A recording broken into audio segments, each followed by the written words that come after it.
Hey, what's going on, everyone? This is Antonio, and I'm going to talk about meditation today and the art and practice of breath control, which is essentially how we want to think of meditation.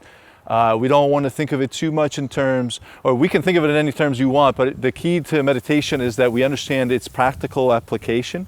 And so this is what I'm going to be talking about. There's plenty of other great sources to listen to and figure out what meditation is, from Tai Chi, Qigong, and yoga. And I've studied those, and that's where I'm borrowing from as well. On top of that, I'm a massage therapist and been a personal trainer and instructor for about 15 to 20 years. And so it's all based on that kind of practice and for me, empirical evidence of my own body and my clients, working with my clients, figuring out what their needs were and how to apply meditation to just everyday kind of life. Don't adjust your screens, by the way. I've been growing a beard because it's been a few weeks now into the coronavirus. So, I'm not showing my face to anybody. I hope it's okay. Nobody adjusts their screens anyway. Like, when was the last time you did that? Unless you have an old school television. There's nothing wrong with that if you do. They still work, those things. They're amazing. But anyway, what we're going to work on here is basically, I'm going to talk about how the practice of breath control can lead to a lot of good things. And one of them is the ability to reset the bones of your body, to allow any pressure, any kind of pain, discomfort you might have in your neck, in your shoulders, in your lower back, hips all the way down to your feet. So basically your whole body, musculoskeletally, anything that's affecting it, pain, stiffness, tightness, discomfort, acute or chronic, can all be improved, ameliorated by the practice of breath control. The way we want to think of the body is by understanding that when we're standing up right now, we are battling with gravity, right? This unseen force that we can't smell, taste, hear, or see. So it has no relevance to the human brain other than the fact that your body feels it. Your body understands what this is. The only thing that we really know about gravity is that we are on the earth right now. There's the touch of the earth on our body somewhere. Right now it's underneath my feet as I'm standing. And that's the only thing that tells me that I'm not floating around in space, right? We know we're heavy. If you try to pick someone up, you know they're heavy. So we know that there's a weight to us. And if you ever tripped and fell, you fell hard, you fell fast, so you know that there's something pulling you down, right, towards the ground itself. So that's how we can understand gravity. But beyond that, it's really up to the cells of our body to give us information about how gravity is being dealt with. The brain is in charge of moving muscles. So when we're thinking about controlling our body on the earth, we have to feel two things, two pressures, two affectations on the body. And one is external pressure, the other one is internal pressure. This is all we really can pick up with our brain about our bodies.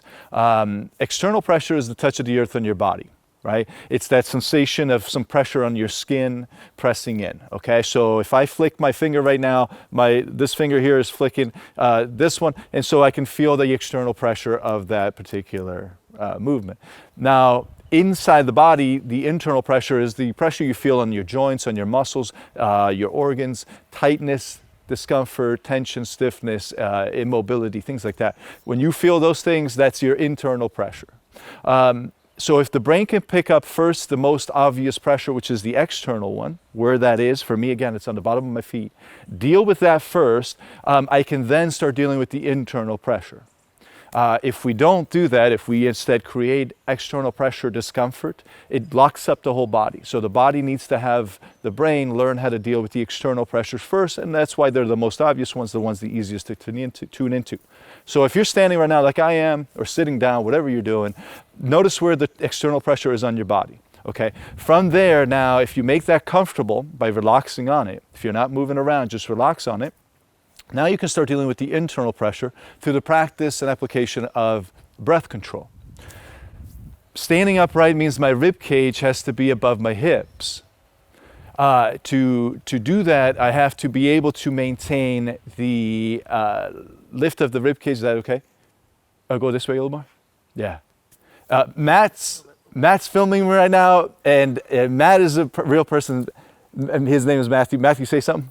So they know you're real. What's up? Hey, there you go. See, so I'm not talking to a yoga mat right now because people will think I'm crazy. But so yeah. Anyway, so back to where I was. The lift of our rib cage is the key to right now being able to stand up straight. Being able to stand up straight is the key to you being able to run, jump, climb, throw stuff, swing swords, throw punches, whatever it is you got to do, fight or flight, right? Run away or fight, whatever you have to do at that moment to survive on a wild planet, okay?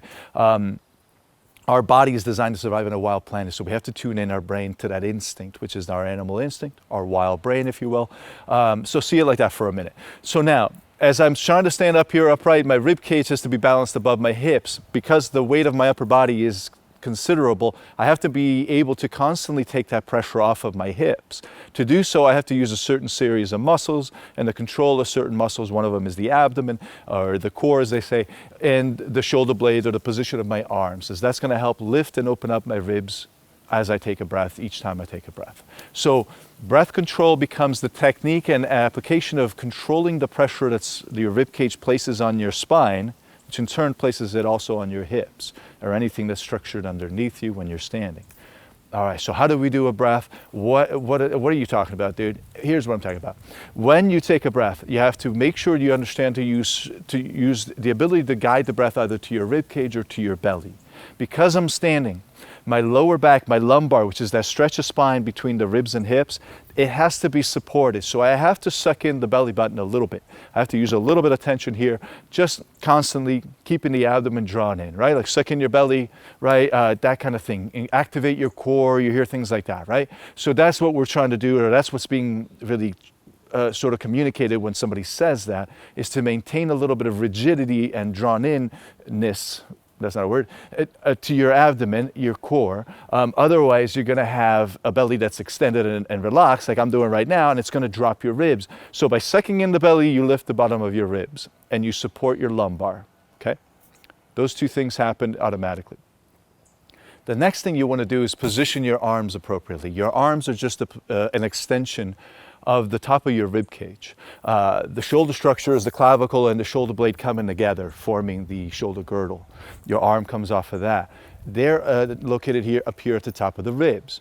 Your arm has muscles like the chest, the pectoralis muscles, and in the back, all the shoulder blade muscles that wrap around the shoulder blade. Underneath it, on top of it, underneath it, I mean like close to the ribs, or underneath it, literally below it. So you're going to have a lot of variety of muscles, overlapping muscles that all connect your arm in the back to the back of your spine. So when you're taking a breath, if you work with your abdomen drawing in, and I'll just demonstrate one real quick, that lifts the bottom of your ribs. If you hold the breath a little bit and you pull your shoulders away from your neck and turn your palms open towards your thumbs, which pulls the arm back a little bit. I'm still holding my breath right now, it's not easy. And when you exhale, you let it out slowly. The rib cage sinks and relaxes. And what I've just done there with that one inhalation where I draw the belly in and I pull my shoulders down and back is the belly drawing in opens the bottom of my ribs, which are shaped sort of like curtains on a theater stage. We'll put a little diagram so you guys can see what I'm talking about. You'll see how the front of your ribs look like that at the bottom. Then the middle of your rib cage has a big section called the sternum, or the breastplate. You can hear that, right? So that is where 6 of the ribs are connected to. The bottom has 3, so that's 9. And then there's one more rib, plus the clavicle, which forms the top of the shoulder, right, as I said, are connected to a smaller section called the manubrium. It's a very small section at the very top here of the ribs. And that allows just a little extra little bit of mobility, or, sort of flexibility at the top of the ribs, so that when I take that breath one more time, you'll notice how the bottom will lift, the middle will open because my palms will turn open towards my thumbs, and I'll draw my shoulders down, which will open the top of my ribs. Okay, so I'll show you one more time.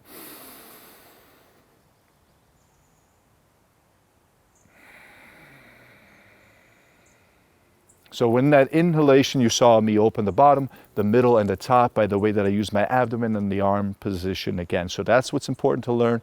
That's what we're going to be practicing. What that does is it releases the pressure off my lumbar when I open the bottom. The middle opens the pressure off of my front of my shoulders and chest.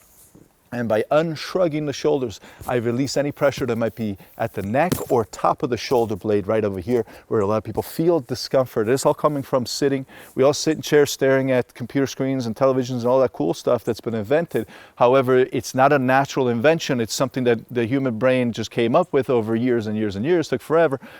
And we would never sit in nature with our bodies just staring at a rock, right? So you wouldn't just stare at a rock and push it with your finger. It doesn't make any sense for 2 hours, right? So your body's not designed to sit in chairs. This is why they have to make chairs comfortable, put a lot of padding on them and whatever, because otherwise we'd move around like 4-year-olds, which is fine. 4-year-olds are perfectly tuned into their bodies. Their instinct is to be a little bit fidgety, and that's perfect. We all had that. We were all 4 years old. So all I want you to do is try to apply breathing techniques to a natural thing you're going to be doing anyway. You have to breathe anyway. You breathe anywhere up to 800 plus times in an hour. That's not by choice. We have to do that to continue to talk and move and whatever, like I'm doing. But the breathing I'm doing right now, so I don't pass out mid-sentence, you know, and so it keeps me alive. But if I stop talking for 10 seconds, which is hard for me, and I take a long, deep breath, that's slowing down of the breath. I couldn't even do it. Look, I have to still talk. But that slowing down the breath and letting it out slowly gives me a chance to deal with the internal pressure, allowing my body, my spine, to remain flexible and mobile, and so that I don't feel discomfort from my body. Now we're going to put that into practice in the next videos and whatnot. Thank you if you hung in there and listened to me blabber for it's been, I don't know, a long time, but I appreciate that, guys. There's a lot to be said about this stuff, and I just want to try to make it a little more clear. I'm also pulling away from the Qigong, Tai Chi, and yoga principles, which are ancient, because and they're incredibly valuable because they're empirically been proven to work. But I'm taking away from them a little bit, and I'm putting it a little more into our modern world, just so that we can actually just see a more practical application of it in the day and age we live in now. And not to take away from those modalities, they're amazing. I'm just using them and try to put them all together into one practice that might make more sense. All right, thanks guys. I'll look forward to the next videos with you.